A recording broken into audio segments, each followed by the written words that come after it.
Ito, Pioneer GR333. So, working lahat ng ano niyan. Slider, maganda yung slider niya. Ang ganda ng ilaw niya, malakas pa yung ilaw niya. Saka, so, kita mo. Tape monitor. So, okay lahat, gumagana lahat siya. So, pe-play tayo, no? Ang ganda tumunog. Napansin ko lang dito sa ganito mga slide. Iba siya sa mga digital eh. Konting pihit mo talagang ano ba ang pagbabago niya. Lagabog, taka lakas ng lagabog. Oh. Ugaling bahay eh. Pag naka-headset ka, maririnig mo yun. Nag-headset ka na, nagde-demo ko na ganyan, maririnig mo yung bahay mo uga.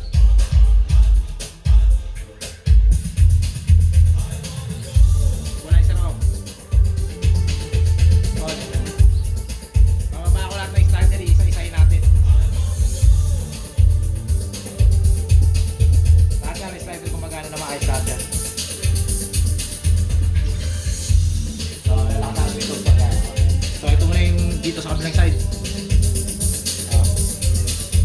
Naman. Naman. Naman. Naman. Ito ano to eh, mid bass. Ito, makalabog, kailangan naka-headset ka para marinig mo. Sa kabila naman. Yung pinakamatinis niya eh.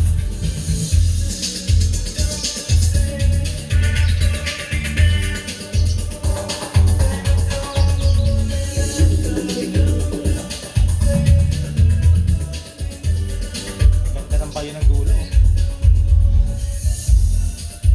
Ganda po ito.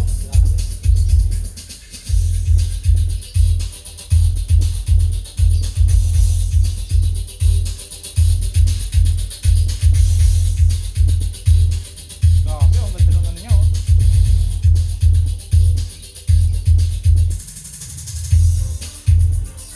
Ayos na ayos, ang ganda tumunog.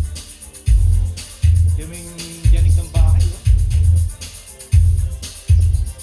Base niya, no? Malakas talaga yung base ng mga ganitong klaseng yun, equalizer. Saka masyadong matinis.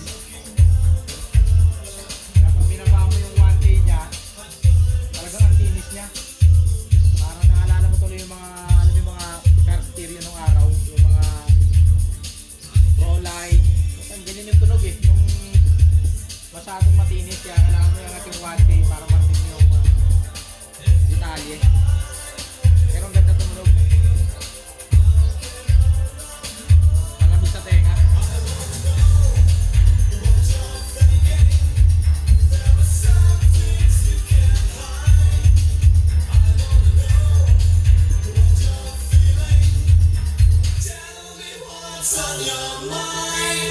Tumunog yun.